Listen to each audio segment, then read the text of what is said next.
तेरा वचन मेरे पाँवों के लिए दीपक है और मेरे मार्ग का उजियाला है। तेरा वचन मेरे पाँवों के लिए दीपक है।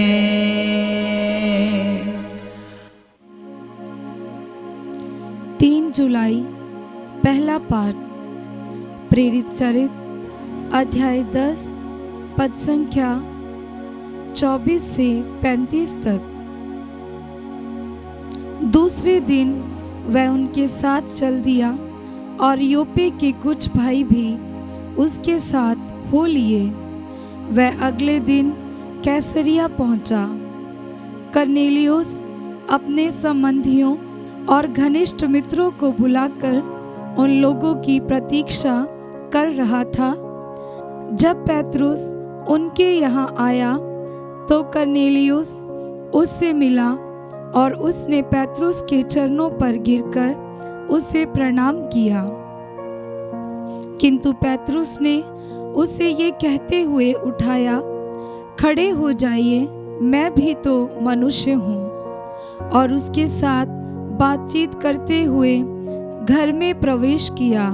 वहाँ बहुत से लोगों को एकत्र देखकर पेत्रुस ने उनसे ये कहा, आप जानते हैं कि गैर यहूदी से संपर्क रखना या उसके घर में प्रवेश करना यहूदी के लिए सख्त मना है। किंतु ईश्वर ने मुझ पर ये प्रकट किया है कि किसी भी मनुष्य को अशुद्ध अथवा अपवित्र नहीं कहना चाहिए। इसलिए आपके बुलाने में मैं बेखटके यहाँ आया हूँ। अब मैं पूछना चाहता हूँ कि आपने मुझे क्यों बुलाया? कर्नेलियुस ने उत्तर दिया, 4 दिन पहले इसी समय मैं अपने घर में संध्या की प्रार्थना कर रहा था कि उजले वस्त्र पहने एक पुरुष मेरे सामने आ खड़ा हुआ। उसने ये कहा, कर्नेलियुस, आपकी प्रार्थनाएं सुनी गई हैं और ईश्वर ने आपके भिक्षा दानों को याद किया। आप आदमियों को योपे भेजिए और सिमयोन को, जो पेत्रुस कहलाते हैं, बुलाइए। वह चमत्कार सिमयोन के यहाँ समुद्र के किनारे ठहरे हुए हैं। मैंने आपको तुरंत बुला भेजा और आपने पधारने की कृपा की है। ईश्वर ने आपको जो जो आदेश दिए हैं उन्हें सुनने के लिए हम सब यहाँ आपके सामने उपस्थित हैं। पेत्रुस ने कहा, मैं अब अच्छी तरह समझ गया हूँ कि ईश्वर किसी के साथ पक्षपात नहीं करता। मनुष्य किसी भी राष्ट्र का क्यों ना हो, यदि वह ईश्वर पर श्रद्धा रखकर धर्माचरण करता है तो वह ईश्वर का कृपा पात्र बन जाता है। ये प्रभु की वाणी है। ईश्वर को धन्यवाद। भजन अनुवाक्य। मेरी आत्मा ईश्वर की, जीवंत ईश्वर की प्यासी है। मेरी आत्मा ईश्वर की, जीवंत ईश्वर की प्यासी है। ईश्वर जैसे हिरणी जलधारा के लिए तरसती है, वैसे मेरी आत्मा तेरे लिए तरसती है। अनुवाक्य। मेरी आत्मा ईश्वर की, जीवंत ईश्वर की प्यासी है। मेरी आत्मा ईश्वर की, जीवंत ईश्वर की प्यासी है। मैं कब जाकर ईश्वर के दर्शन करूंगा? दिन रात मेरे आंसू ही मेरा भोजन है। लोग दिन भर ये कहते हुए मुझे छेड़ते हैं, कहाँ है तुम्हारा ईश्वर? अनुवाक्य। मेरी आत्मा ईश्वर की, जीवंत ईश्वर की प्यासी है। मैं भाव विभोर होकर वह समय याद करता हूँ जब उत्सव मनाती हुई भीड़ में मैं अन्य तीर्थयात्रियों के साथ आनंद और उल्लास के गीत गाते हुए ईश्वर के मंदिर की ओर बढ़ रहा था। अनुवाक्य। मेरी आत्मा ईश्वर की, जीवंत ईश्वर की प्यासी है। दूसरा पाठ संत पेतरुस का पहला पत्र, अध्याय 1, पद संख्या 3 से 9 तक। धन्य है ईश्वर हमारे प्रभु यीशु मसीह का पिता।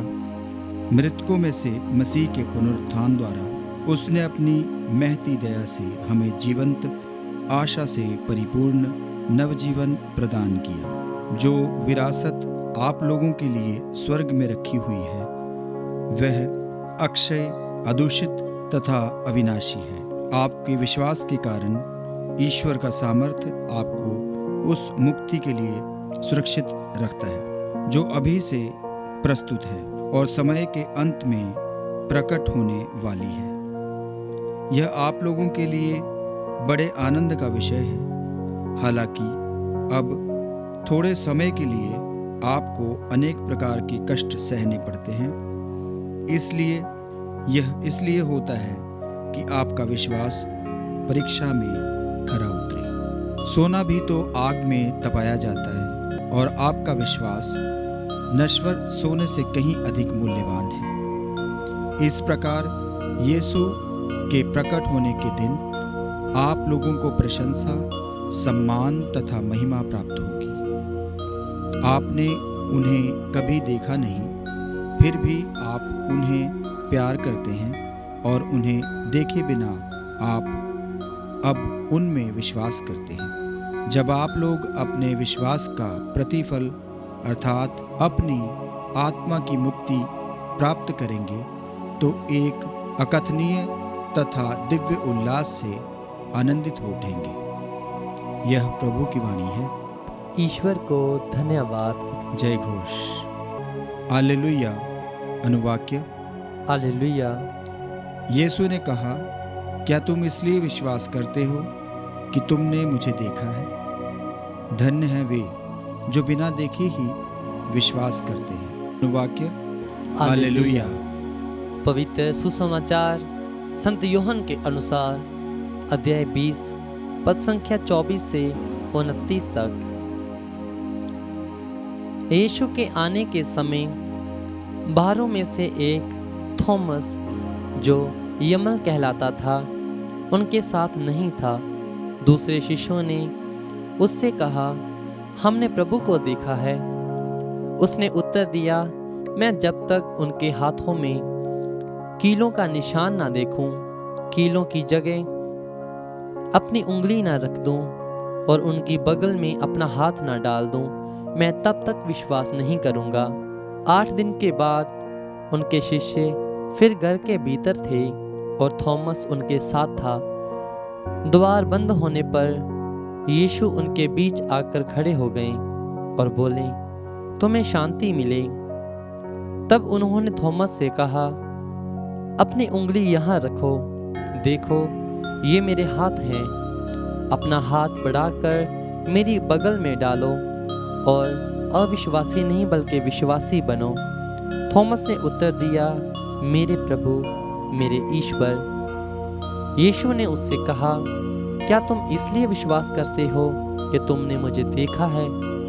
धन्य है वे जो बिना देखे ही विश्वास करते हैं। ये प्रभु का पवित्र सुसमाचार है। क्रिस्त की जय।